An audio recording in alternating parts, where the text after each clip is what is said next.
Hey everyone, what's up? It's another installment of Cinematics. These are the interviews for this week. For Dusk for Hitman, Eric interviewed Raymond St. Jean. Eric Holmes, what can you tell us about? We already reviewed Dusk for Hitman. How was your interview with this filmmaker? What can they expect? I think it went pretty good for the most part. Started off with a question about, usually I ask this about people doing documentaries, but I'm always curious on when people do biopics, like what are you responsible for as far as like telling the truth? Especially since Dusk for, and we didn't talk about this in the review, but Dusk for a Hitman, it opens with, this is based on a true story, but there are things made up. It just doesn't say based on a true story. So I just opened the interview with that because I thought it was really interesting that they opened the movie with that. And I even brought up Holy Spider, which does the exact opposite. It creates characters that are instrumental in changing the outcome of something that actually happened. And it's not until the very end during the credits, it's like, by the way, this is based on a true story. And it's like, I probably should have let off with that. But we talk a bit about that. And yeah, it was good stuff. Okay, that's your interview with Raymond St. Jean.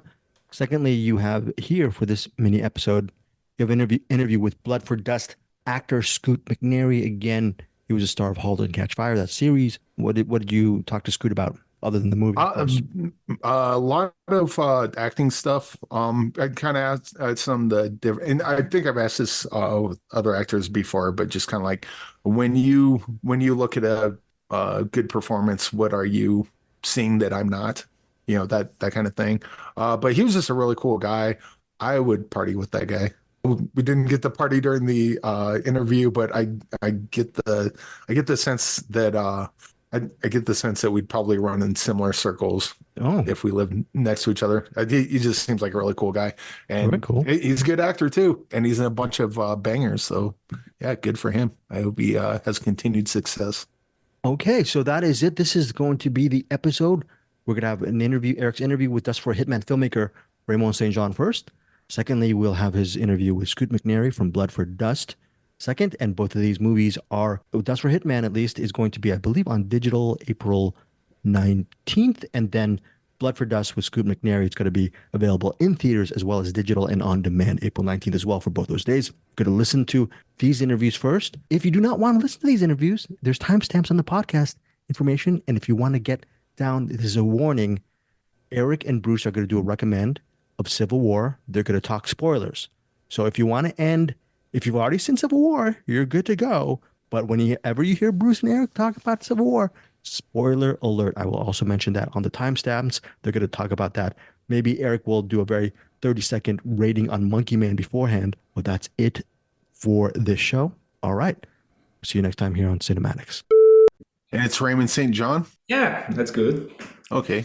I'm here with Raymond St. Jean, the director and co-writer of Dusk for a Hitman. The first thing that struck me about this movie, because this is essentially a biopic based on a real person, but you had opening titles that I really respected that it was there. Because a lot of times you'll see at the beginning of movies like this, it says based on a true story. And I think the audience a lot of the time says, oh, this is based on a true story. Everything is fact. At least what I got from it was it's based on real stuff, but this is also a movie. So keep that in mind. What was kind of the idea or process of having the movie even open like that? Oh, that's an interesting question. First, well, there's I mean, I've gone with a simpler title, but there was a legal reason at the time.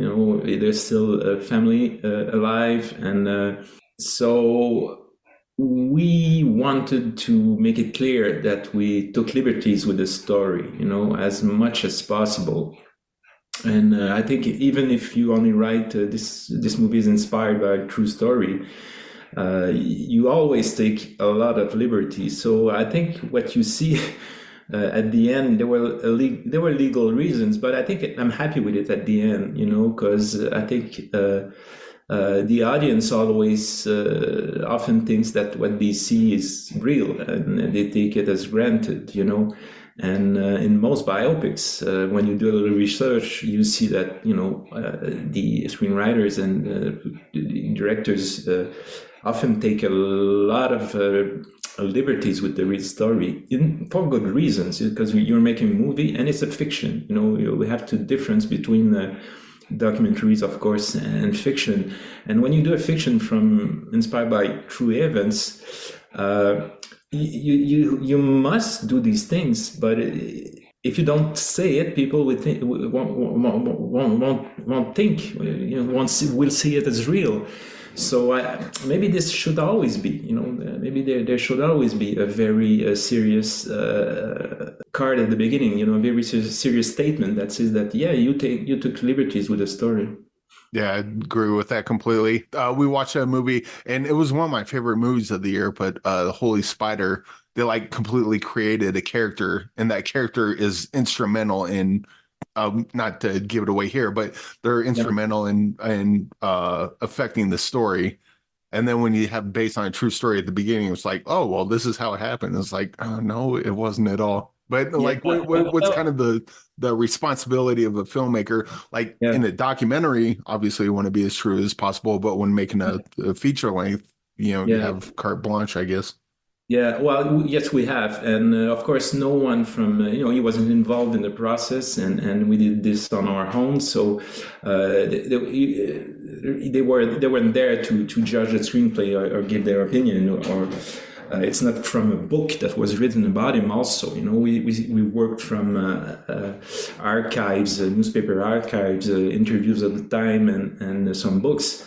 That said, we still are true to the line of events. All the things that happened in the movie were modified, but happened. Like the character is asked to kill. In real life, it was an in-law, but we just choose to make him a different character, so it's more engaging, involving, and a difficult decision for Donald. But something similar happened in real life, and that event just made things happen afterwards. He was on a list. He was on a hit list of his boss after that.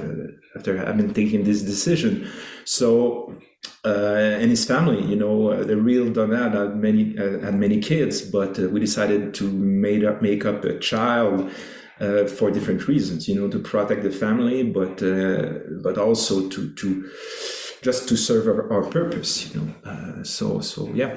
Yeah, and also you co-wrote this with, if I'm getting the name correctly, Martin Gerard. Yeah. Wouldn't like. I know what writing by myself is like. It's very easy. I just sit there and just start typing away. What's a co-writing process like? At least with you and Martin. Yeah, well, Martin and I, we started working. We just we wrote another script since, and I'll be shooting it this summer. And each time we go the same way. First, we talk a lot. We may spend on Dusk. We spend a couple of months. Maybe 3 months, just meeting 3 times a week, talking an hour, just doing ping pong with ideas.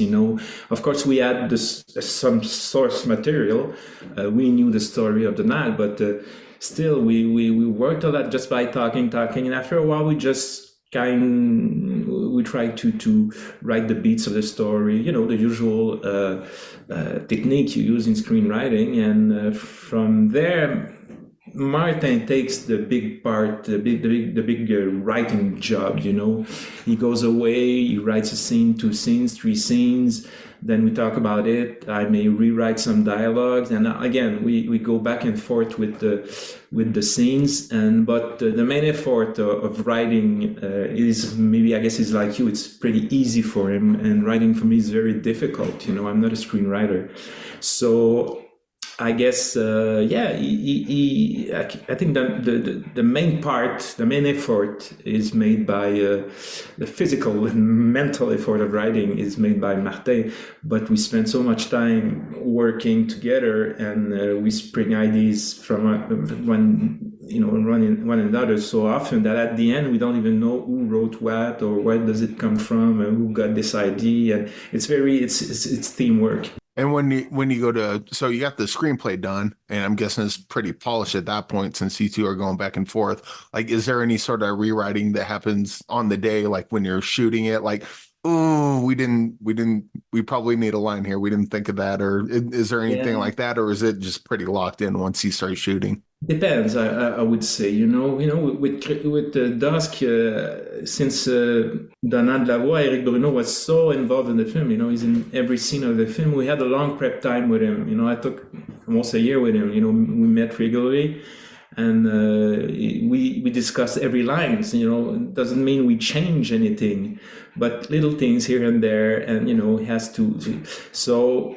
And then on the set, no, actually, no, we didn't change much. We write so much. Here the movies are state funded, so we have all this process of juries, and you may go through, I don't know, 3 4 juries before getting the financement of the film. So each time, you meet these committees and they give you notes and you do whatever you want with them. But it doesn't happen from one day to another. It's a long process and with many people involved. So when you start shooting, usually your screenplay is pretty much, it's tuned. You don't have to do much with it on the set. I'm not very familiar with the state funded art because I live in America and we don't care Yeah. about that apparently. But what's that process like with you? Because that just sounds interesting as hell. Well, it's a bit complicated. There are a few institutions that finance. The federal government gives some money, and provincial government gives some money.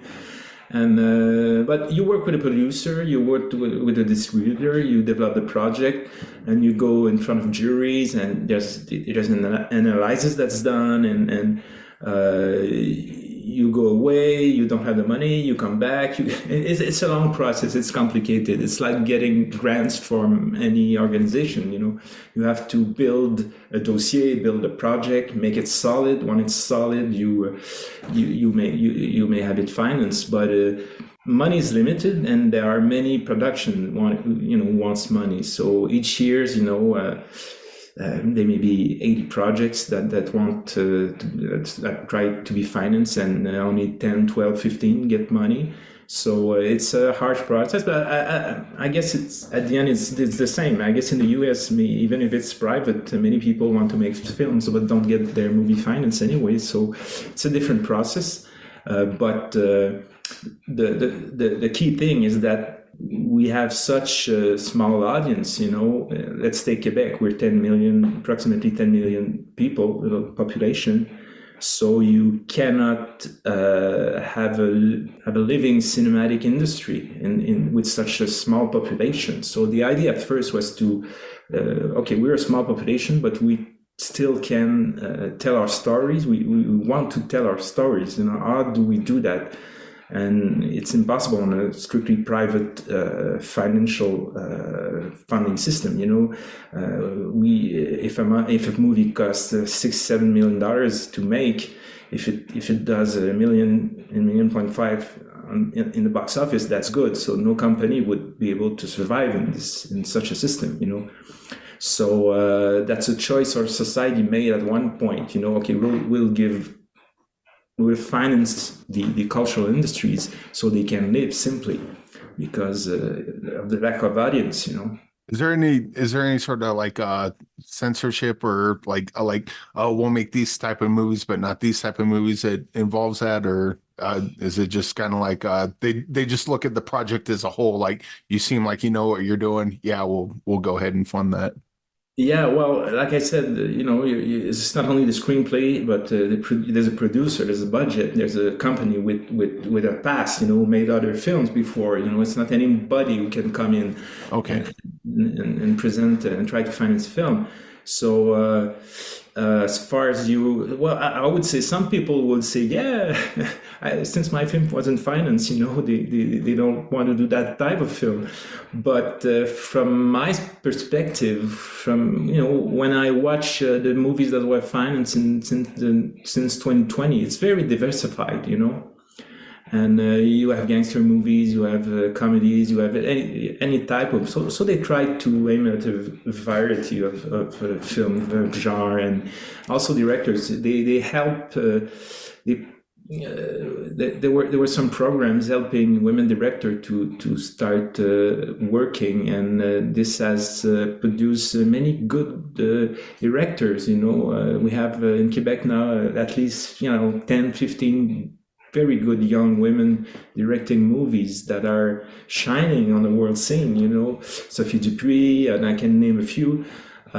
So you have, I think it's the no, everyone is not happy with it, and there are still always places for improvement. But overall, I think the system works pretty well. Yeah, well, that sounds great to me. I guess the last question we got. We have a what's in the box segment. We have a box with a bunch of movies in it, and we pull one out each week to watch it for the following week. We like to have people put movies in the box, and these are movies that are either personal to you or a movie that's like, that movie's really good and no one talks about it. What's a movie you would like to put in the box? These questions are so tough, so tough, so tough, so tough. Well, the only one that comes to mind is Michael Mann's Thief. I think it's Oh, that's a good one. It's in line with our movies, and it's a movie I love so much. It's one of my top 10 movies of all time. The craft from everyone on this film is so amazing. It's a great film. Yeah, Thief. Yeah, that's a great pick. Dusk for a Hitman will be available in theaters, on demand, and digital on April 19th. And Raymond, thanks for joining me, and congratulations, because this is it's a really good Hitman movie and a lot more considered than I thought it would be. And I'm glad to talk to you, and congratulations. Thank you. Hope my English was good enough for you. It's better than my French, I guess. So thank you much. I'm here with Scoot McNairy, actor who plays Cliff in Blood for Dust. Different actors have varying degrees of success. Looking at your IMDb and all the movies you've been in, it seems that you've had more success than not. What's the secret sauce in choosing roles that you play? I wish, man, if you have the secret sauce, please let me know. I feel like I've been really, really fortunate and really lucky to be able to have the opportunity to work on some of the projects that I wanted to work on, and also to work with certain filmmakers that I was been able to work with. But as far as a secret sauce and success, I don't know. I mean, I don't think you ever really, that's the thing about this business, is you can feel successful one day and then the next day you just don't. So, I think that's what kind of keeps you going. It's a little bit like a gambling junkie. You have a little bit of, or you're in a project that gets a lot of attention and then you're really looking for another one. But I feel like what I've been really good at is just sort of chasing stories that I really like, and not having a big struggle or for what role I am in that story. More of like just really wanting to be a part of the script or the story. That said, I've been really lucky and fortunate to work on some really great projects and work with filmmakers that I really wanted to work with. I guess we could use Blood for Dust as an example of that. Like, we can't tell whether it's a success or not because it's not out yet, but there's something about this that brought you to the movie. And we both seen it, so we both know it's good. So, like, what was the thing that attracted you to this in the first place? This one particular was the script, but also Rod, the filmmaker. I had met him probably 5 years prior to making the film, and he had made this documentary, Amanda Knox, that I just. I love documentaries, and I watched this documentary and I was really taken aback by it and thought it was really effective and just really well executed and well done, that I had reached back out to him to say, what else do you have that you're working on? And he sent me Blood for Dust. I really liked the script. And then it, we started pushing forward to get it made. And, it takes a long time to get a film like this made. And I think it took us about, I say us, it was more so the producers and Rob really, just chomping to get it made. And it took us about 3 to 4 years until, we'd really put together the financing and the cast. And so, this one was just one I wanted to stick with. I really liked Rod. I really liked him as a person and thought he was a really great filmmaker. And, I said, not even just this one. I was like, let's, you find people that you really like how they work and their stories and their storytelling ability. And you just want to keep working with them. So, I hope that me and Rod are able to do more projects in the future. I also want to point out Ethan Suplee's character in this movie, because I'm used to seeing him in Mallrats and the comic relief in American History X. I can't believe I just said that sentence, but his character is intimidating as hell in this. And talk about a successful actor. I mean, that guy has been working constantly in great projects for 30 years or so. He was great in this, and really, it was something that was a little bit different than some of the roles that he's played. I've known him for quite a long time. He's an incredibly charismatic, really lovely guy to be around. So I was just, again, really happy that he came on board to do the project. I mean, he was a big get for this role and on this project. So I was really happy to see him and really happy that he came on. I also like to ask this with actors because I'm not an actor. It's just nothing I'm good at or aspire to. Like I'll watch a movie or a TV show or something. It's like, oh yeah, they're pretty good in that. But you're an actor. You've been doing this for a while. So like when you see a good performance, what's like a detail you see in someone's performance that someone like me might miss? I just want to, that's a great question, Eric. And it's got to be different for everyone. So I'm speaking just for myself. I think it's just if I believe them, that's it.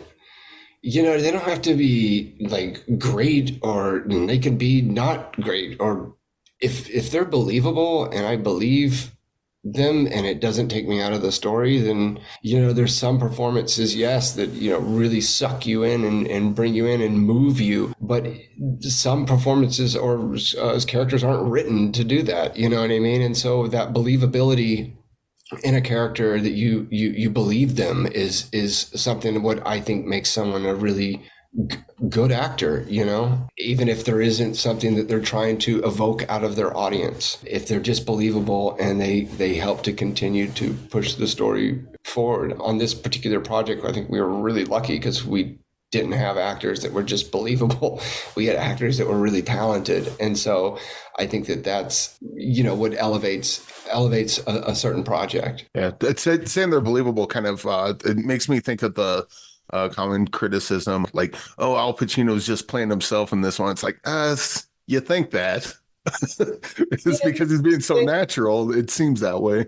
Sure, and it's not easy to. You're also you're exposing yourself. You're being vulnerable at showing who Al Pacino is.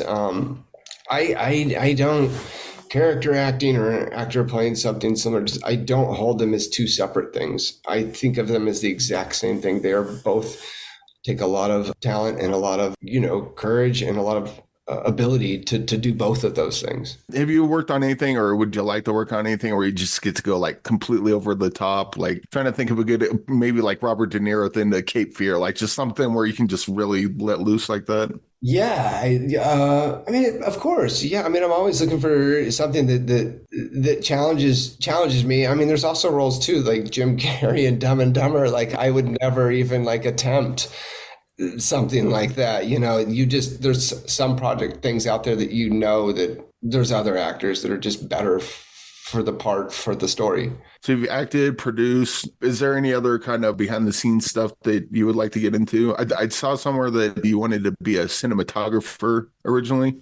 Yeah, I've always had a love for cinematography and photographs, and I did move out to California to be a cinematographer. I think all aspects of this business are fascinating to me, down to the special effects, to the editing. I mean, I'm just recently about to purchase a bunch of sound equipment, which is something, I do like to learn all the different jobs or aspects of the set, down to the grip, to the gaffer, to everything. It's a well-oiled machine, and it's really interesting to see what each individual on set does for their particular job and not try and just make the job about me. And you know what I mean? It's making a film is a group effort. You can't do it by yourself. Is there any particular jobs that you just look at when you're doing movies and you're like, definitely not that. Definitely don't want to be doing that. I know jobs that I definitely want to be doing. Like sometimes the stunt guys, I'm always like, oh, man, that seems like a fun job. Cinematography. I'm trying to think of jobs I don't want to do. No, I mean, I held coffee. I was a background actor. I mean, I did editing. I did some cinema. I mean, I've done some lighting.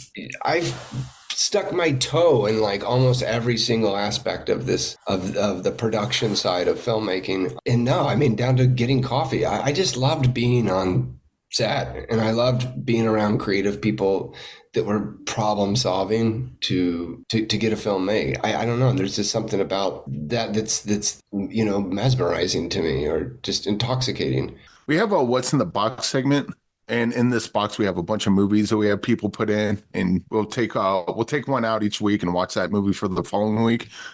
But we have people put movies in these boxes, and these are movies that are like either deeply personal to you, or a movie that's like, that movie's really good and no one talks about it. I wish more people would see that. What's a movie you would like to put in the box? Oh, here's a documentary. I don't even know I think it's on YouTube.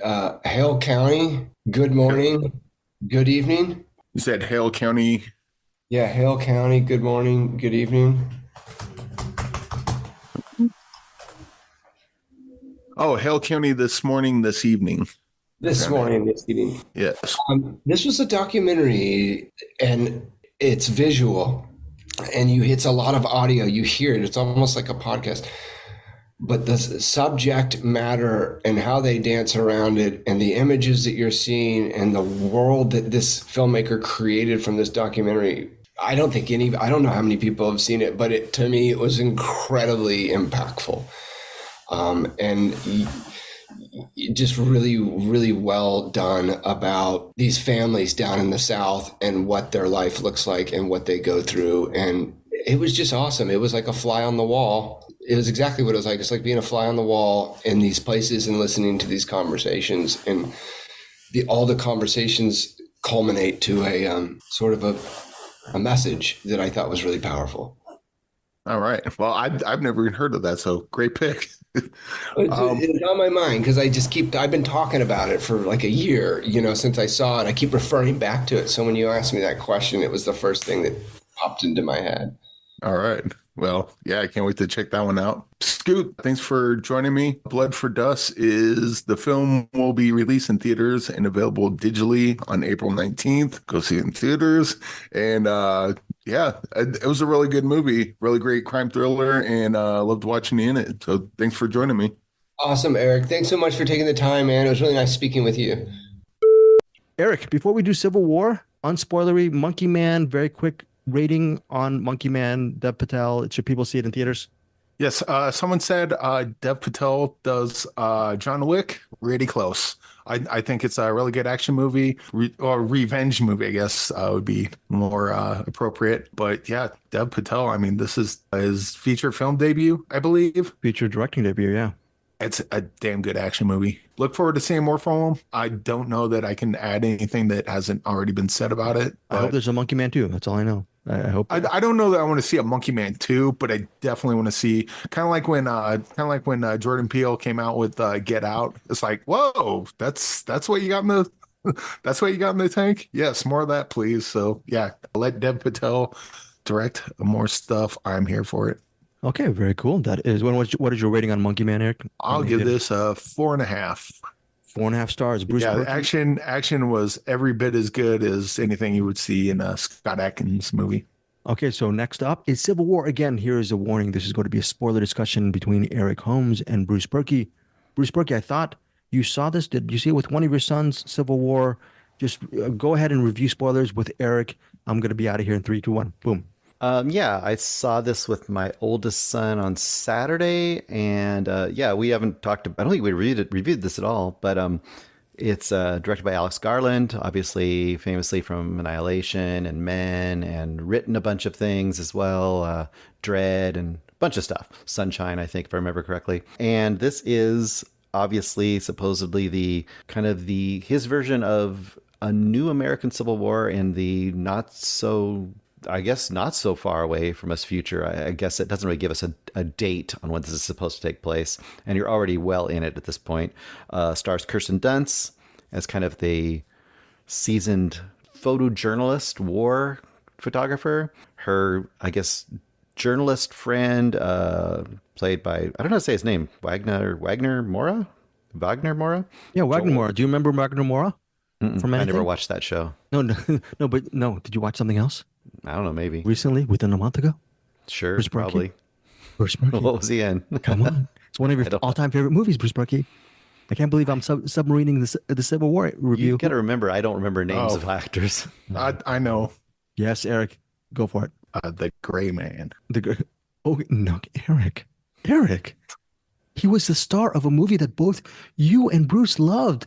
Our last Patreon episode, you guys were singing the praises of a movie called Elite Squad. I think Oh, he was in Elite Squad? That was him? that's the guy. That's the guy. I'm sorry, Bruce. Oh. Yeah. Go ahead, Bruce. I thought you were talking about a recent one. Yeah, you guys loved that movie so much. All right, Bruce, go ahead. And you got a young, up-and-coming, I guess, wannabe war journalist played by Kaylee Spaney, named Jesse as her character. You have Nick Offerman in here as the president, who's kind of, I guess, become a dictator of sorts. And Stephen McKinley Henderson and other famous people in this movie. So what is the basic concept of this? Essentially, it is the United States has been divided into a couple factions. One faction is supposedly called the Western Forces. That's Texas and California territories have combined and are trying to take down the dictator version of America. And that's about all they tell us. And essentially, we're following these photojournalists as they travel from, where do they start out? Philadelphia, New York? I forget. New York, I think. And they're working their way down to Washington, D.C., try to get there before it falls because they know that the Western forces will probably kill the president, and they want to have a chance to quickly interview and photograph the president before that happens. So it's more a road movie in the war setting than it is a war movie. And that's the basic setup of it. I'll just give you my real quick reaction to it and then get Eric's reaction to it. Then we can get into some of the spoilers. I would say I started out a little disappointed with this movie when I saw it, although it's technically pretty darn well made and full of a lot of tension and a lot of interesting moments. Most of those kind of movies, when that happens, they kind of go up a little bit with time. But after a week, I'd say this continues to go down for me in my estimation of it. I think I'm more and more disappointed as time goes on. Eric, what's your take? Yeah, it was decent, I guess. Well, first half is not much going on. Second half, pretty much once, oh crap, what's his name? A guy from Breaking Bad. Breaking Bad, Bryan Cranston, Aaron Sanford, what? No, Jesus, I can't remember the name. Okay, My brain sucks. Nick Offerman. I don't know. Was he in Breaking Bad? Mr. Kirsten Dunst. Yeah. Oh, Jesse Plemons. Jesus. Jesse Plemons. Couldn't remember Alex Cox. Can't remember Jesse Plemons. Yeah. Geez, what's wrong with me? Yeah, once Jesse Plemons shows up, thought it got pretty good kind of war movie, I guess. Political thriller, if you want to call it that. I wouldn't. I think one of the things they were trying was, since we're following journalists, maybe the movie's trying to stay as neutral as the journalists should. So you can maybe figure out your own, like, here's what's happening, come to your own conclusions, that sort of thing. The problem with that is that since the movie has no point of view, there's nothing in the movie to have a point of view about. It's just bullets flying on both sides. A bunch of like that siege towards the end was. We're in spoilers, right? We can talk about Just things. spoiler review. Go for it. Yeah. Okay. Siege on the White House, like that whole battle scene, bit with Jesse Plemons is like thrilling to watch. There's nothing to have an opinion on because the movie doesn't really tell you. It doesn't give you any context for anything. I think part of being a journalist is to say, and if this is indeed what the point is, like, we're going to go at this in a neutral position. This is also a farce. It's fiction. So you need to give us something, some backstory as to what's going on. You need to, if you're going to have the journalists there, it would be interesting if they saw different sides doing different things. And they kind of do, but it's in a strange context that you don't really get much to latch onto, really. Yep. This is like, so Don't Look Up, as much as I love that movie, got hit on for being too obvious. I think this is way too vague. It has no teeth. It's not saying anything really. And if it is, it went right over my head because I didn't pick up on any of it. I just think, but based on looking at it just an action movie, the last half is really good. Loved it a lot. Love Nick Offerman as the slimy president, even though he's only in it for a bit. Love Jesse Plemons, even though he's in it for a very short period of time, but that scene is tense as hell. But like as an overall movie, or at least the movie that I think most people were expecting to see, it's not much there. Eric, what's your rating on Civil War? Oh, geez. I'm probably going to have to go Cinema Paradiso. 2.5. 2.5 on 2.5. Except I really like the second half of this. The first half was kind of, and Thufir Hallwood's in it, so that was cool too. Bruce, what's your rating? First of all, I would just say I want to really quickly jump in and just say there is no reason this is set in America. That's one thing that threw me away. Like, if kind of to piggyback on Eric there, if you're going to make a movie about the American Civil War, you got to tell us what happened in this America. It doesn't have to be the America we're in now, but you have to tell us what the two sides are about. So at least you know who you are rooting for or why things are happening. Like he said, with the journalists, we don't even know what the journalists are expecting to see from the different sides. If they're expecting to see one side be just and one side be terrible, or what they're expecting to see, so we have no context. So I agree totally. I think 2.5 is the score for this, because even though it's an okay action movie, for Garland to make this movie about an American Civil War is absolutely toothless. Toothless. Wow. Bruce, what, very quickly, spoilers you wanted to hit on as far as this movie, as far as talking Civil War? I mean, really, spoiler wise, I don't think there's much to spoil other than, okay, there's this whole thing about they telegraph the fate of the Kirsten Dunst character. So I think we're supposed to think like, oh my gosh, this young, bright-eyed young girl is becoming hardened to the point that she'll photograph the death of her mentor by the end of the movie. But right. It's done in such a corny way that I actually kind of liked how that played. I've heard similar complaints about that, but that scene kind of worked for me. I mean, in the most basic way, but you knew that's what was coming. You knew that. I mean, they made it very obvious, and thematically, it didn't make sense to me because, once again, I didn't know what we were supposed to think that the photojournalists were really doing. So, you know what I mean? Like, from a thematic standpoint, I saw that as she was, the idea that we're supposed to be there to observe and report, right? We're like mall security, but in a war zone, and we're taking pictures. So at the beginning of the movie, she's like, oh, I was so freaked out, I didn't even take a picture. At the end, now she's her mentor, her friend, family or whatever, and she's so hardened at this point, and she's able to take the pictures as she's dying. So that's kind of her character arc, or her growth into. That's Kirsten Dunst's character arc. Whose character? No, Kaylee Spaney's. So Kaylee Spaney dies at the end. No, she photographs Kirsten Dunst dying. Kirsten Dunst gets shot in front of her, and she's taking pictures of her as she's getting shot, and then Kirsten Dunst falls dead next to her, and she's still taking pictures. And she's just doing it because at this point she's been so just numb to everything that's going on that now she's a photojournalist. She can just kind of look. Her filter is the camera at that point. See, to me, that's such a minor arc to have happen. Like it is, but I mean that's kind of all this movie has. See, and this is perfect. I'm going to give you a perfect example, and I mentioned this in one of the threads. Here would have been more interesting, right? So they end up being embedded with the Western forces. Western forces are going in there. Now, first of all, I was like, are the Western forces supposed to be the, quote, good guys? If they are, then you would expect that they would not want to be filmed doing atrocities. But they essentially are proudly doing atrocities in front of the photojournalists.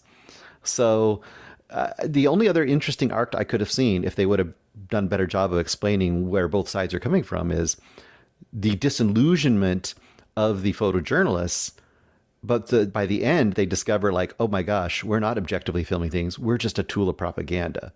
Like if they would have figured out at the end that they were just that would have been sweet. Because it would have made total sense, because essentially the final shot is them doing a trophy shot for the Western forces as they've killed. Am I wrong? That's exactly what they show us. I thought that part was pretty funny. Yeah. So the fact that they're doing that should have been a moment. That should have been the moment where, like, oh crap, I thought I was this great objective revealer of the truth, and all I am is this tool of propaganda. Actually, that part was a great bookend, because it opens up with Nick Offerman as the president. It's like basically kind of going over his speech and practicing, like, this real platitudinal kind of we are America, we will rise above, that sort of thing. My best Nick Offerman I can do. But and then at the end, what was it like? Oh, I just need a quote from you. Don't kill me. Yeah. And then they're just they shoot him, and then they're like posing next to him like they just caught a giant fish, or like killed a buck or something.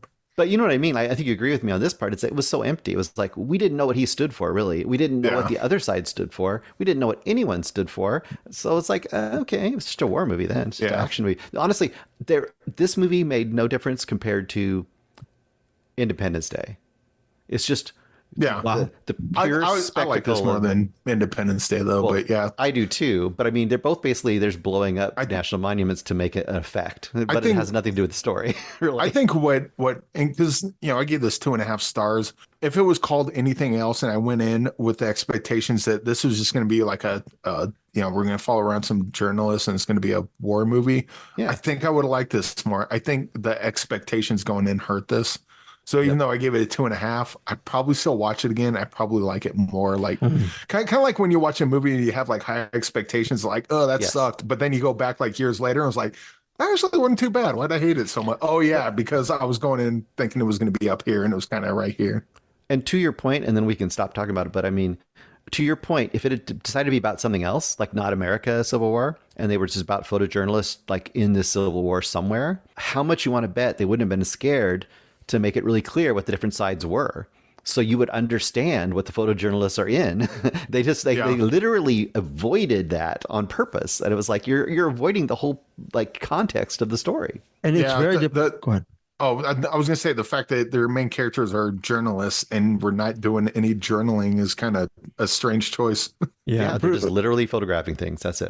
Bruce, and you are a huge Garland fan from its work. And do you just felt he lost his compass, lost his way along making this movie from outside looking in? Lost his nerve. I think I think he was afraid of how politicized this would be, which is like, well, then don't make this movie. It's like, if you're going to make a movie about the American Civil War, that is politicized at the outset. You either go for it, pick a side and let this one side hate you, or don't pick a side, or whatever. You got to give it something. But if what you're not going to make... Was that? What did your son think? He thought it was okay. I mean, he didn't go head over heels over it, but I think he was just thinking of it more as an action movie. I started thinking I might be at 3.5, 4 stars on it, but like I said, the more I thought about it, I'm like, this is not doing the job it's supposed to do. So, the biggest sin of this movie, they didn't get Axl Rose to show up at the end and go, "What's so civil about war anyway?" Roll credits. Yes. All right, guys, we'll see you next time here on Cinematics. Tell us what you think of Civil War and Monkey Man. All right, anything to say, Eric, Bruce? Monkey Man's good. Civil War, like, it's better than my 2.5, but like you got to go in with no expectations whatsoever to get any real enjoyment out of it. Okay, Bruce? That's all I have to say too. That's all I have to say. Okay, so we are done.